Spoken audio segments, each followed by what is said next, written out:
Cheat code problem solving Bangla 150 evaluate reverse polish notation। এই প্রবলেমটা হচ্ছে মিডিয়াম। তো আমরা যেটা দেখব সেটা হচ্ছে you are given an integer of strings tokens that represents an arithmetic expression in a reverse polish notation। প্রথমে একটু বলে নিই reverse polish notationটা আসলে কি। reverse polish notationটাতে হচ্ছে operators follow their operands। Operator বলতে আমরা যদি প্রথম এক্সাম্পল এখানে যেটা ছিল সেটা যদি একটু দেখি, এখানে একটা টোকেন্স দেওয়া আছে 2 1 প্লাস 3 স্টার। তো এটা যদি লিখে নিই, এই এক্সাম্পলটাতে আমরা একটু যদি অপারেটর আর অপারেন্ড যদি বুঝি তাহলে রিভার্স পলিশ নোটেশন একেবারেই সহজ জিনিস টু আন্ডারস্ট্যান্ড। অর্থাৎ আমরা যখন কোনো কিছু যোগ বা বিয়োগ করি তখন আমরা 2 প্লাস 1 এভাবে লিখি। তো এখানে হচ্ছে 2টা হচ্ছে আমাদের অপারেটর, 1টা হচ্ছে আমাদের অপারেটর, এবং এই দুটোর মাঝে একটা অপারেশন চলতেছে যেটা হচ্ছে একটা অপারেন্ডের মাধ্যমে চলে। অপারেন্ডগুলা সো প্লাসে হচ্ছে এখানে একটা অপারেন্ড, এবং এখানে যেটা পাচ্ছি 3, এই 3টা হচ্ছে টোটাল অপারেশনের রেজাল্ট।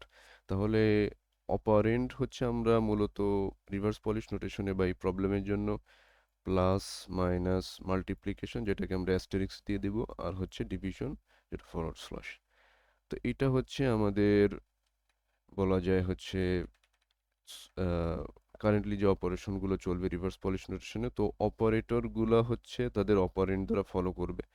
সো 2 একটা অপারেটর, 1 একটা অপারেটর, যখন দুইটা বা 2 অ্যাডজেসেন্ট চলে যাবে তারপরে আমাদের একটা হচ্ছে অপারেন্ড আসবে। বা আরও যদি স্পেসিফিক করে বলি, যদি আমরা হচ্ছে এক্সাম্পল সেকেন্ড যদি দেখি তাহলে দেখব হচ্ছে এখানে 4 আছে, 13 আছে, 5 আছে, স্ল্যাশ আছে, প্লাস আছে। সো 4 আর 13 এর পরেই কিন্তু আগে যেমন দেখছিলাম 2 আর 1 এর পরেই একটা অপারেন্ড আছে, এখানে কিন্তু সেটা নেই। সো আমরা যেটা করব 4 13 5। সো যখনই আমরা একটা অপারেন্ড পাবো ঠিক তার আগে দুটো অ্যাডজেসেন্ট যেটা আছে এই দুটোর মাঝে আমরা হচ্ছে সেই অপারেশনটা চালাবো। সো এক্ষেত্রে যেটা হবে, আমি যদি একটু লিখে নিই।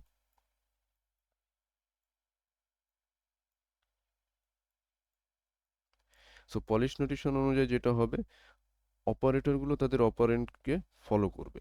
তাহলে এই দুটো অপারেটর তাদের অপারেন্ডকে ফলো করছে, তাহলে 4 এখানে থাকবে, আর 13 ও ডিভাইডেড বাই 5 এটা চলে আসবে। এরপর আমাদের প্লাসটা চলে আসবে। তো এইটা হচ্ছে আমাদের নেক্সট স্টেপ হবে যদি রিভার্স পলিশ নোটেশন আমরা ফলো করি, তাহলে এখান থেকে আমরা একটা পাবো। সো 13/5 হচ্ছে আমরা অ্যাকচুয়ালি এখান থেকে কোনো আহ, সরাসরি হচ্ছে পূর্ণ সংখ্যা পাবো না, ভগ্নাংশ আকারে পাবো। সো এখানে একটা কথা বলে দিছে ওরা, যেটা হচ্ছে আমাদের এই সলিউশনের ক্ষেত্রে আমাদেরকে ফলো করতে হবে, সেটা হচ্ছে যে the division between two integers always truncates towards zero. মানে এটা হচ্ছে গিয়ে আমরা ম্যাথে একটা বিষয় বা একটা ফলো করি নোটেশন, সেটা হচ্ছে গিয়ে ম্যাথ ফ্লোর, ম্যাথ সিলিং। ফ্লোরের ক্ষেত্রে হচ্ছে আমরা যে ভগ্নাংশটা পাই সেই ভগ্নাংশটা শুধুমাত্র পূর্ণ সংখ্যা নিই। আর সিলিং এর ক্ষেত্রে হচ্ছে যদি 4 আর 5 ক্রস করে 4 ক্রস করে যায় সেক্ষেত্রে হচ্ছে আমরা এক বেশি করে নিই। তো এইটার ক্ষেত্রে আমাদের রেজাল্টটা আসলে 13/5 করলে হচ্ছে সামথিং 2 আসবে।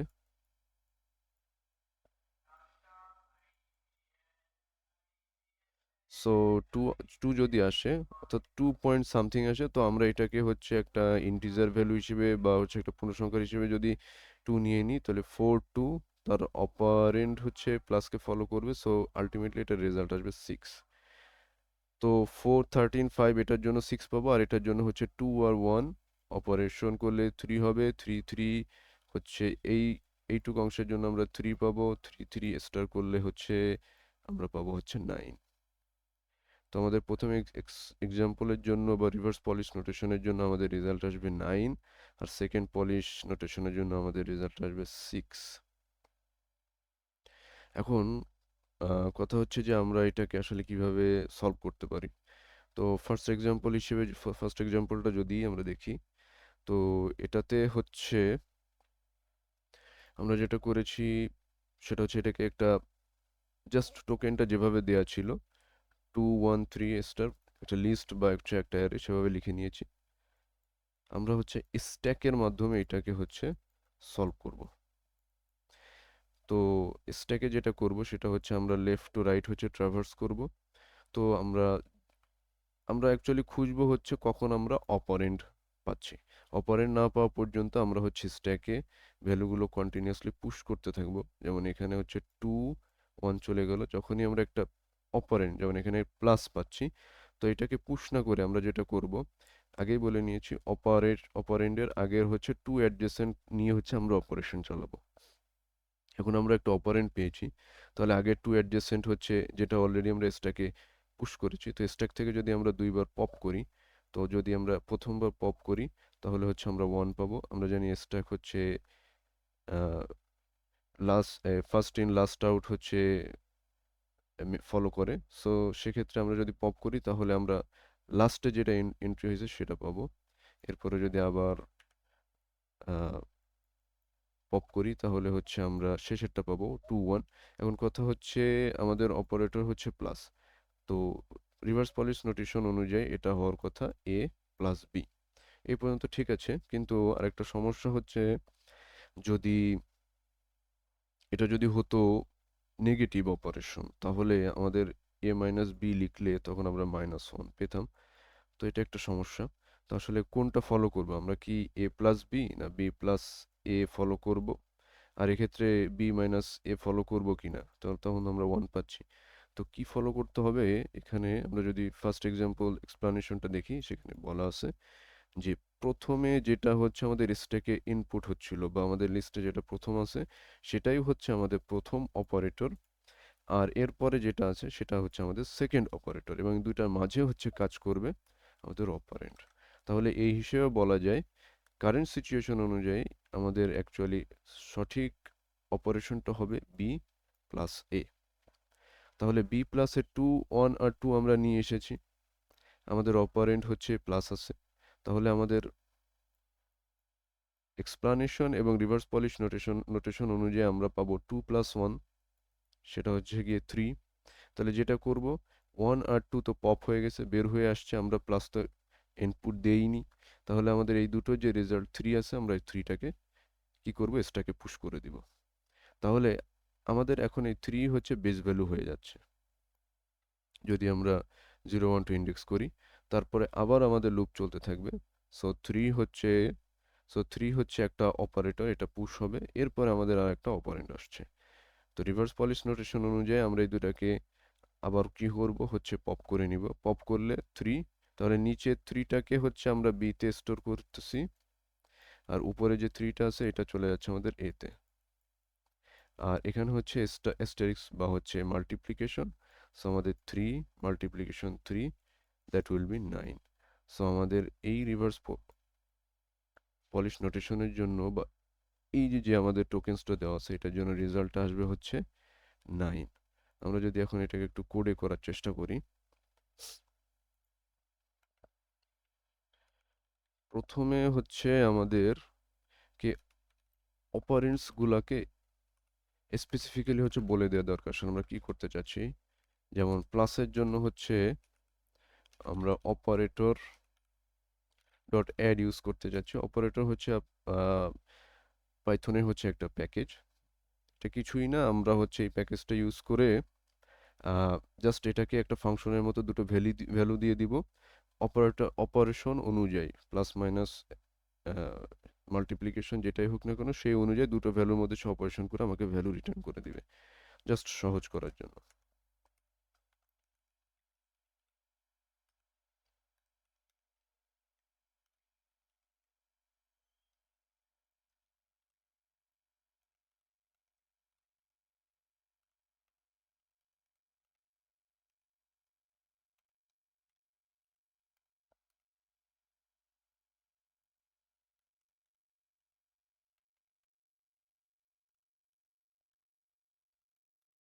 পাইথন 2 তে আমরা হচ্ছে ডিভিশন ইউজ করতাম, বাট পাইথন 3 তে হচ্ছে আমরা ট্রু ডিভ ইউজ করব। আর আমাদের একটা স্ট্যাক লাগবে। তো এবার যদি আমরা হচ্ছে লুপটা চালাই, আর আমাদের যদি স্ট্রাকচারটা দেখি, file structure sorry code structure যদি দেখি, তাহলে এখানে আমরা দেখতে পাচ্ছি ক্লাস হচ্ছে সলিউশন হচ্ছে ক্লাস, আর এখানে হচ্ছে আমাদের টোকেন আসবে যেটা একটা লিস্ট। সো লিস্ট বা অ্যারে যেটাই হোক আমরা এটার মধ্যে খুব সহজে লুপ চালাইতে পারবো ফর সি ইন টোকেন্স। আমরা ফার্স্ট চেক যেটা দেব সেটা হচ্ছে যে সি আসলে অপারেন্টসের মধ্যে আছে কিনা। যদি আমরা এভাবে দেই তাহলে ও হচ্ছে ভ্যালুর মধ্যে দিয়ে যখন লেফট টু রাইট হচ্ছে ট্রাভার্স করবে তখন 2 1 প্লাস 3 অ্যাস্টারিস্ক এভাবে হচ্ছে ট্রাভার্স করবে। তো সি প্রথমে 2 আসবে, 1 আসবে, প্লাস আসবে। সো প্লাস যখন আসবে আমরা তো যে ট্রাভার্সটা হচ্ছে তার ফলে যে আমরা ক্যারেক্টার্সটা পাচ্ছি তো সেটা হচ্ছে আমাদের অপারেন্টসের ভিতরে আছে কিনা। অপারেন্টসের ভিতরে যখন দিব সে অ্যাকচুয়ালি কি ভ্যালু পেয়ারের মধ্যে শুধু কি এর সাথে হচ্ছে এটাকে কম্পেয়ার করবে। আমরা আপাতত এটাকে পাস করে দিচ্ছি। এলস এর মধ্যে হচ্ছে যদি অপারেন্টস এর মধ্যে যদি না থাকে তাহলে আমরা অপারেশন অনুযায়ী আমরা হচ্ছে স্ট্যাকের মধ্যে পুশ করব। এখন ওরা আর একটা কথা বলে দিছে যে each operand may be an integer or another expression. তাহলে ইন্টিজার হলে তুমি খুব সহজেই স্ট্যাকের মধ্যে থেকে পপ করে নিয়ে অপারেশন চালাতে পারবো, কিন্তু স্ট্যাকের মধ্যে যদি হচ্ছে ইন্টিজার আকারে থাকে তাহলে তোমরা অপারেশন চালাতে পারবো না, সেক্ষেত্রে স্ট্রিং অপারেশন হয়ে যাবে। তো যেটা করব ইন্টিজারে কনভার্ট করে নেব। তো আমরা এখানে পুশ করছি। তো যদি অপারেন্ড যদি না হয় তাহলে পুশ হতে থাকবে, আর যদি অপারেন্ড হয় এখন হচ্ছে আমাদের মেইন অপারেশনটা। তো বলেছিলাম যে যখনই কোনো অপারেন্ড আসবে তার অ্যাডজেসেন্ট দুটো বা তার ঠিক আগের দুটো নিয়ে হচ্ছে আমরা অপারেশনটা চালাবো। তো আমরা দুইটা হচ্ছে স্ট্যাক থেকে বের করে নিচ্ছি। তো আমরা যখন প্রথমটা বের করেছি তখন সেটা লাস্টের একবারে টপ অফ দ্য স্ট্যাকটা আসবে, যখন বি দিচ্ছি তার ঠিক সেকেন্ডটা আসবে। দ্যাট মিন্স সিরিয়াল অনুযায়ী বি আগে, এ হচ্ছে সবার শেষে। এবার এই দুটোর যে অপারেশন আছে সেই অপারেশনটা হচ্ছে গিয়ে আমরা এখন চালাবো। সেই অপারেশনটা কিভাবে চালাবো, অপারেন্টসের মধ্যে হচ্ছে আমরা সি দিব, যেহেতু বলে দিছি already if C in operands. So operand C দিলে যদি প্লাস হয় সে অপারেটর ডট অ্যাড ফাংশনটাকে এখানে কল করবে। তো ফাংশনটা কল করার জন্য আমাদেরকে আরো দুটো ভেরিয়েবল হচ্ছে পাস করতে হবে, সেটা হচ্ছে আমরা সিরিয়াল অনুযায়ী দিব, বি আর এ এভাবে দিব। তাহলে এর ফলে আমরা রেজাল্টটা পেয়ে যাব। কিন্তু ওই যে বলেছিলাম যে the division between two integers always truncates towards zero. তো আমাদেরকে এটাকে ম্যাথ ফ্লোর করে নিতে হবে। তো পাইথন একটা সুবিধা হচ্ছে আমরা যদি আইএনটি করে দিই তাহলে ও অটোমেটিক্যালি আমার যে ভ্যালু বা রেজাল্ট আছে সেটাকে হচ্ছে সে ম্যাথ সিলিং ভ্যালুতে কনভার্ট করে দিবে উইথ ইন্টিজার। তো এইটাকেই হচ্ছে আমাদেরকে এখন স্ট্যাকে পুশ করতে হবে।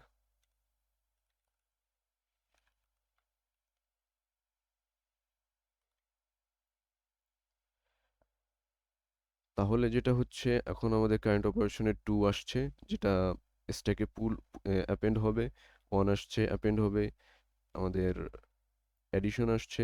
তখন যেটা হবে তখন সে পপ করা শুরু করবে, কি একেবারে অ্যাডজেসেন্ট দুটোকে সে পপ করবে। পপ করার পরে অপারেন্ড যেটা আসছে সেই অনুযায়ী অপারেশন চালাবে। যদি অ্যাড হয় তাহলে অপারেটর ডট অ্যাড হবে with B and A as an arguments. তো এটার ফলে আমরা একটা রেজাল্ট পাবো। সেই রেজাল্টটা কি হচ্ছে অটোমেটিক্যালি স্ট্যাকের মধ্যে অ্যাপেন্ড হয়ে যাচ্ছে। তাহলে দুটো পপ হচ্ছে, পপ হওয়ার পরে এদের যে রেজাল্ট আসছে সেটা পুশ হচ্ছে। তো আলটিমেটলি আমরা ট্রাভার্স করতে করতে পুরো লিস্টের শেষে চলে যাব, এবং এইভাবে যদি আমরা অপারেশন চালাই আমরা অ্যাকচুয়ালি স্ট্যাকের শেষেও চলে আসবো। তাহলে জাস্ট শুধু শেষে গিয়ে আমরা যদি রিটার্ন স্ট্যাক ডট পপ দিয়ে দিই তাহলে যখন লিস্ট শেষ স্ট্যাকে তখন মাত্র একটা ভ্যালু থাকবে, বা ওভারঅল যে রিভার্স পলিশ নোটেশন ছিল সেটা রেজাল্টটা থাকবে, সেটাই চলে আসবে। আমরা যদি একটু রান করি কোডটা,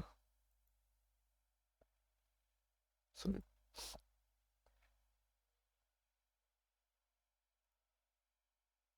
sorry somehow I got sign out. So আমি যদি এখন রান করি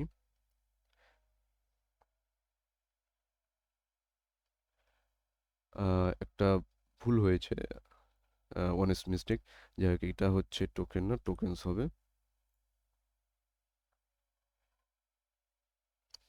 তো দেখতে পাচ্ছি আমাদের যে কেসগুলো আছে কেস 1, কেস 2, কেস 3। সো প্রত্যেকটাতে আসলে রিভার্স পলিশ নোটেশনটা আমরা স্ট্যাকের মাধ্যমে হ্যান্ডেল করতে পারছি। আমাদের কেস 3 পর্যন্ত সফল হয়েছে। আমরা যদি সাবমিট করে দিই